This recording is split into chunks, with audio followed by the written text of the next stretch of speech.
So I always like a Cilla Black question. Oh. Who are you and where'd you come from? My name's Andy Gemmell, born in Greenock, raised in Glasgow. Nice. And where are you now? Tell us a little bit about this place. Well, you're at the Gate, so I opened this pub 5 years ago in the heart of the Gallowgate in Glasgow, a very infamous area. Within the Gallowgate, you're going to find the Barras Market, 101 years old, one of the largest indoor markets in Europe. Still the same owners. Maggie McIver opened that 101 years ago. It's still the McIvers to this day that have it.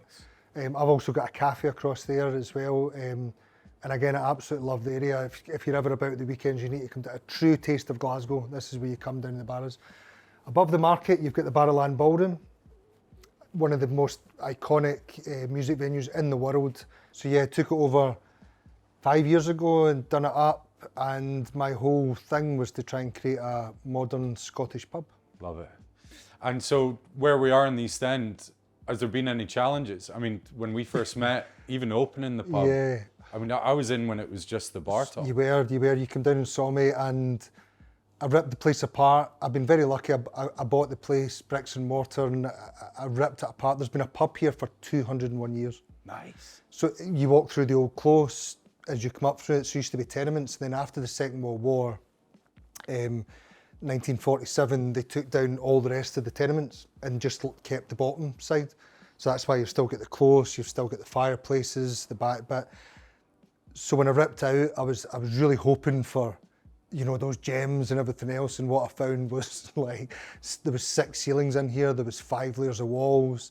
What you're leaning on right there actually is one of these old joists. So that actually, yeah, that fell in, and what happened, the whole bar nearly came in on top of it, so that set me back about 6 months. That freaking joist set me back quite a lot of money and time, but I kept it as a wee reminder so I can lean on it. Just to keep you humble. Just to keep me humble. Nice.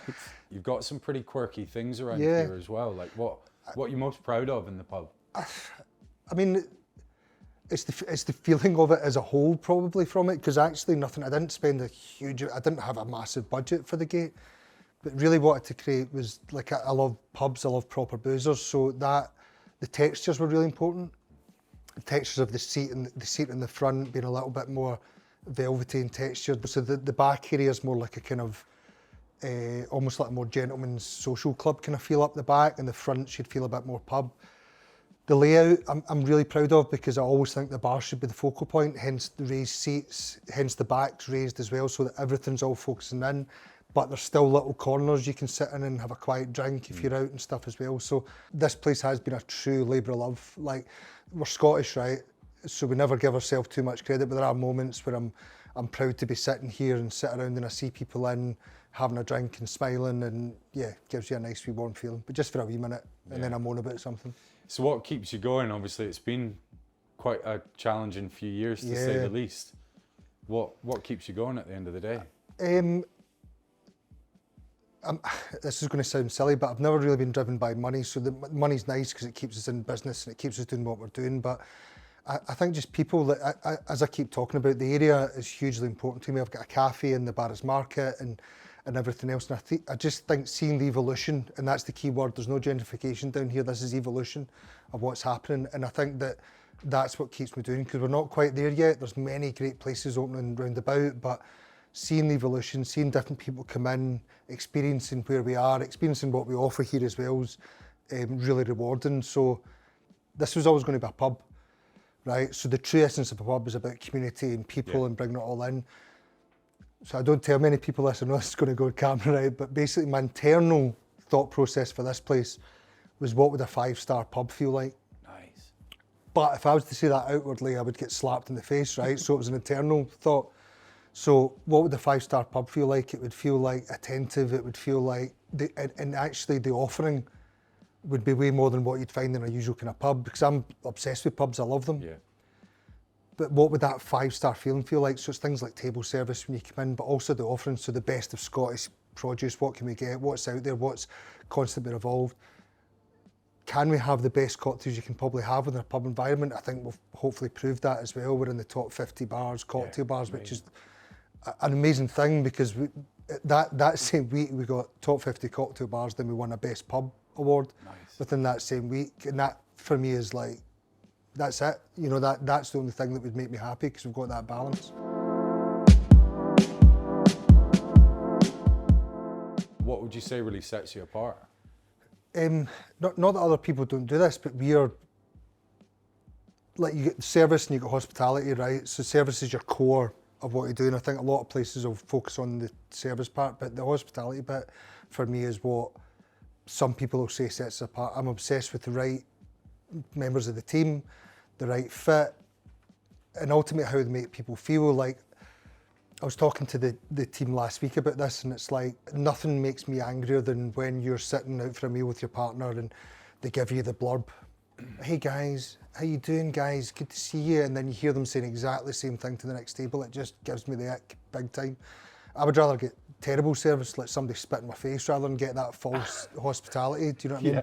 So everything in here's got to feel real. So from that moment, that was the reason for the close as well, Gregor. Like, everyone's like, why don't you just open the doors? I'm like, no, it's not a speakeasy, but the close gives us an opportunity. When they walk through that door, just make them feel, and we call it a house party theory here, which is basically everyone that walks in here should feel like they've come to a house. So how do you break that down? If I come round to your house, you're not going to let me sit with nothing left in my drink. You're going to say hello to me, you're going to give me eye contact, you're going to be pleasant to me. And it's all those little real moments, do you know what I mean? As in, just talk to people like they're real people, no matter where they're from, because we get traders from the market drinking tenants here, we get whiskey geeks in having whiskey, we've got cocktail guys, hipsters up the back, so it's a real mixed demographic. So it's a skilled job, that, never mind remembering all the recipes and all the different drinks and where's that whiskey from and everything else. You're going to walk in here and spend, what, £7 in a gin and tonic? What's to stop you going up the road and buying that from the supermarket and just going home and drinking it? Especially now, yeah. The difference is how you feel when in that venue. That's the difference. And that's the bit that gives me the biggest buzz, is when someone walks in, especially the old school boys, because we have a lot of old school boys down here, and they walk in and they're going, like, what's this place all about? I remember when this was such and such, you know, and they get their backs up straight away, and that's the challenge you want.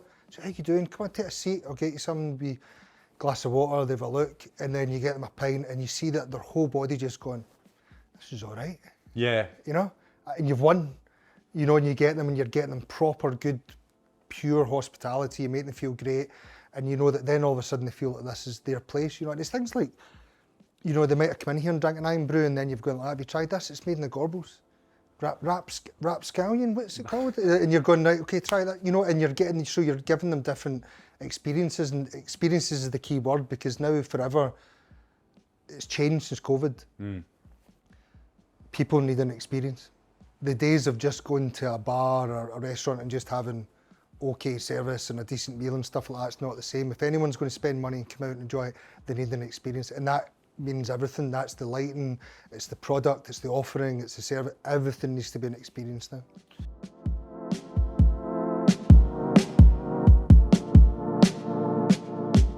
Let's maybe focus in on your speciality, which is like that back bar is wild. Yeah. Whiskey, I worked in whiskey for like well over a decade, and I've got a real love and passion for it. We've got around 180, we kind of changed them a lot, and I think it's quite interesting when you talk about flavour. I know that you're flavour obsessed, and I think that we're the same in here, and I think with whiskey it's probably went through that part where it can be over geekified, is that even a word? Do you know what I mean? And we didn't want to be the pot still, we didn't be the Bon Accord, and they're amazing pubs, but we wanted to talk about whiskey in a different way. So when we asked our punters, what puts you off whiskey, it wasn't anything really to do with flavour, it was to do with price a lot of the time. Right. So that, and it was nothing to do with them going for the cheapest, it was to make sure that it was quite a pride thing.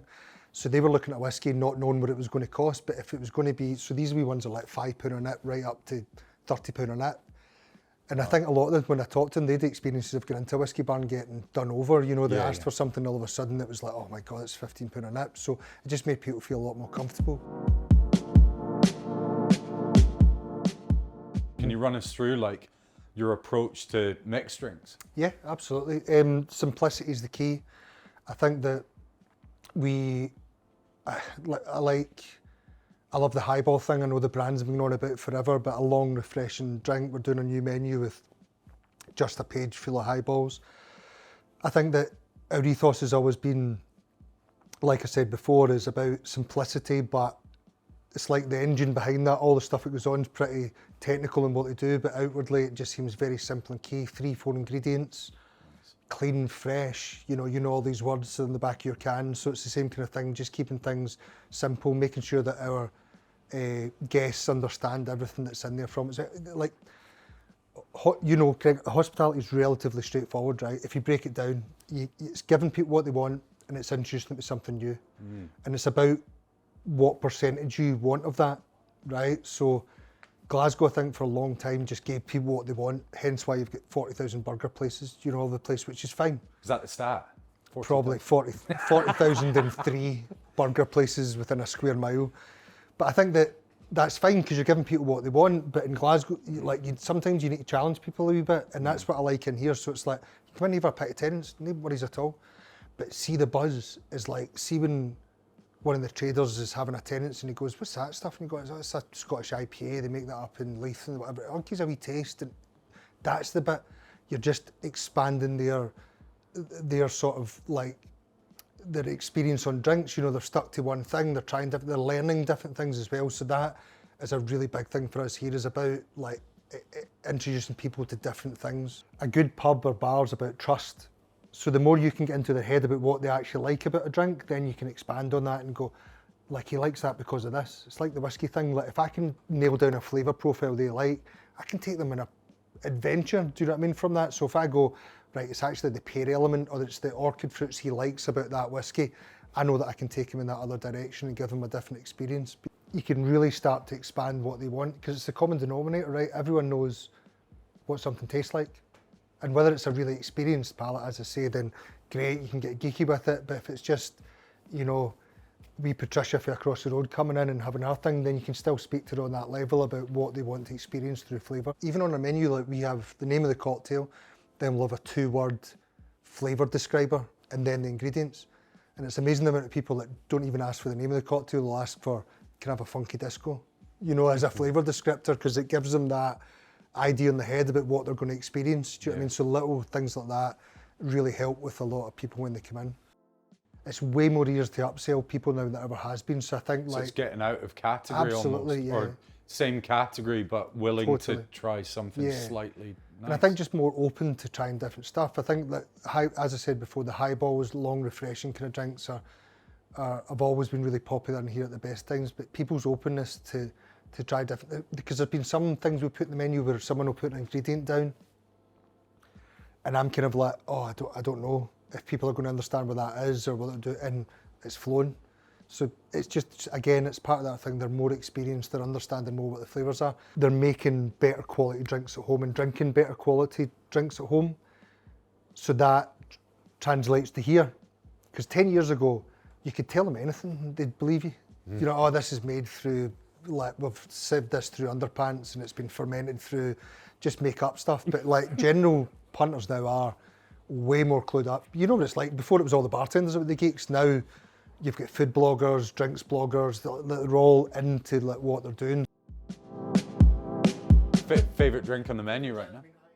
I know everyone keeps talking about highballs, but see a crisp, clean whiskey soda, like stingingly cold whiskey soda, it's killer. And even the Rapscallion lime whiskey, just, you know what I'm like. Lime and whiskey, really? Oh, mate, without a doubt, yeah. And grapefruit. Ali Reynolds always banged on about that, but well, everyone. This is the thing about flavour, right? A lot of the time, like, you'll know you're a flavour geek, but like those sort of like smoky whiskey and pink grapefruit. Oh, really? Match made in heaven. Absolute match made in heaven. But yeah, then again, Gregor, that's our upbringing that makes you think about whiskey's got to go with lemon, because lime's too tart. That's got to go with kind of more lighter based spirits. Designed the recipe for it to go. So that balance of being able to change things from it as well, and it might depend on the type of whiskey you're using with that lime and stuff as well. But absolutely, whiskey is one of the most mixable categories if you get the whiskey right and what you're trying to match it with as well. And what do you find yourself like going to? What's your go-to like drink with a meal? Oh, with a meal. What do I drink? Like, you spicy, you sour, you no, I'll always start off quite bitter. So I'll start off Negroni, Americano kind of style. I'll always start off a wee bit aperitif. My dad is going to punch me in the face for saying this. What do I sound like? I can hear Jim Gemmell's going to jump in round the corner. Woof! Fucking Americano, bam, like that. So anyway, something a bit lighter, a pair of teeth. It's like a Buckfast and tonic, Dad, all right? That's what it tastes like. This is the thing, like when it comes to flavour, right? There's some drivers, do you know it's a big one for us? Nostalgia. It's a really good thing, nostalgia. Do you know what I mean? Especially within Glasgow and the area, it's like, how can we provoke a wee bit of nostalgia? It doesn't need to be childhood nostalgia, it can be anything. But I think that way of nostalgia and comfort is a real driver towards a lot of flavour and how to make people feel a lot of time, especially in a good pub. So for us, we don't have a chef here. We collaborate with loads of different chefs and they come in for weekends and different food people come in and do stuff. But the common everyday thing that you will find here is the best toasty you will ever taste in your life. Why is that, Andy? Because it's done in the true triangle, sealed, none of this pishy, open, fucking plancha stuff, right? Sealed, piping, I mean, it'll take your tongue off, right? But you need to wait its time. 3 cheese blend, our recipe, is the base of all the kind of toasties. And then I like the hipsters from the team add in weird stuff to it every so often as well. So we do 4 toasties, we've got a cheese board. So you get a good cheese pull out of it. You get a good cheese pull, but again, with a German guy in a couple of weeks ago. And you forget a lot of people aren't educated in the fact of the proper triangle sealed toasty, the Scottish one, right? People are going to think I'm doing like a devil there. Andy's part of the cult. So yeah, so this German guy, I gave him the toasties at the end of the bar, and he just went for it, went straight in, and I thought I was going to have to take me to hospital, like the Are you whole going thing. to get sued? Oh no, he was fine. He only got a little bit of, like just a big cheese bit down here, like, probably scarred from Red stripes. yeah. Have you always got a Scottish angle, do you think? I think so. We never wanted to be solely just Scottish products, but we're absolutely champions of Scottish brands. That's absolutely, if they're good, that is, you know, we're able to bring them in. But yeah, we absolutely will champion Scotland where we can in every aspect of what we do as well. But it's a frustrating country, it's a frustrating city because, like, don't ever underestimate, because I've been with these people, how much people love this country, like from all around the world. That's the bit I feel like I want more, is a bit of pride back into our produce, a bit of pride back into how good we are as a nation when it comes to hospitality especially. So yeah, Scotland and Glasgow in particular means everything to me, and this area is the essence of that in my opinion as well, and that's why I'm so excited about the kind of evolution of it. So what do you think, say, modern Scotland looks or or feels like? I nearly cried there a wee bit. I get proper emotional there. Yeah, what? Because I guess there's an angle that we always battle with as Rapscallion, is that there's 2 sides of Scotland. You've got the toasting to the haggis, you know, Tweedy, tartan, let's throw in a Cayley. Yeah. But then you've also got this sort of new side of Scotland, which is your deep fried Mars bars, you know, Iron Brew. Where do you think you sit within that, and what's your opinion on it? Let me try and phrase this right. I think, see the stuff that we see as twee, I think it's important that we understand that's where a lot of people find so exciting about the country. And it's about interpretation of that. And I think we're quite bad as a nation as an interpretation of it. Like we did a Burns night in here recently, and we had Bems the rapper in, we had our interpretation of what it was. It's still a Burns night, still all the stuff that truly is part of that. So it's the food, it's the poetry, it's all that stuff. So we had rap instead of poetry. And I think that's the bit I think you always have to, it's about your interpretation of what that is. I think it's not cringing at it or not being, because it's what people love about Scotland, but it's how you interpret it. What are your thoughts on the rise of the non-alc sort of world? I mean, especially since, you know, I even remember my bartending days, it was like, how much tequila could you rattle? You know, and that was your badge of honor. Yeah. Whereas now, I mean, I've not been behind the stick in ages, but I saw it flip massively, at least in the last 10 years, but even more so in the last 5. You notice the same? Without a doubt. I think the no and low and kind of combined with well-being, it comes hand in hand with a lot of the stuff. And I think the hospitality industry probably, for a long time, like our health was neglected a lot of the time because we grew up in that sort of debaucherous kind of era, do you know what I mean? And it was good. Yeah, well, it's good It was fun. a good laugh. Really good fun. But I think that the new generation don't really think that way. And actually, we sell a lot of non-alcoholic cocktails here. Really? Like a lot. Yeah, absolutely. We do a lot. And people are so appreciative when you have, like, we've got no low page on the menu. Like, they're so appreciative of the fact that you've got that offering. So people want to be out, but it's not as focused on the getting bevied. That, yeah, absolutely. We see it and hear a lot with people who are really appreciative, and it's almost like having a vegetarian option on your. It's like that's now a thing. Like, you've got to have every allergy under the freaking sun on your menu now, and every sort of like vegan whatever on it. So it goes hand in hand. Really, you should have that for people. You can't just give them a fucking J2O. Do you know what I mean? Every time, do you know what I mean? They'll end up with diabetes. So it's like you need to also have that offering because it is a growing market for people that go out and do it, and it's almost like the vegetarian. You can't shun them, right? You can't go out the door. You need to accommodate. Hence, if you want to come back, you need to be able to say, right, we've got this option for you. And whether that's a can, whether that's a cocktail, whatever it might be, then it's important that you have that as part of your menu. And then general opinions about soft drinks. I mean, you must have seen some huge changes. Yeah. Oh, without a doubt. Like I remember telling I remember back in 2002 or something like that, telling the owner of Fever Tree that he was off to a bad status. This is like terrible idea. Like, no one's going to pay that much for a tonic. So that was a bad one. It's offering me shares and stuff. I'm like, mate, we've got tonic straight out of gun here. I don't know why anyone would pay for that stuff. Yeah, at Like, 9p a litre, big yeah. guy, big pink trousers on. I was like, oh my God.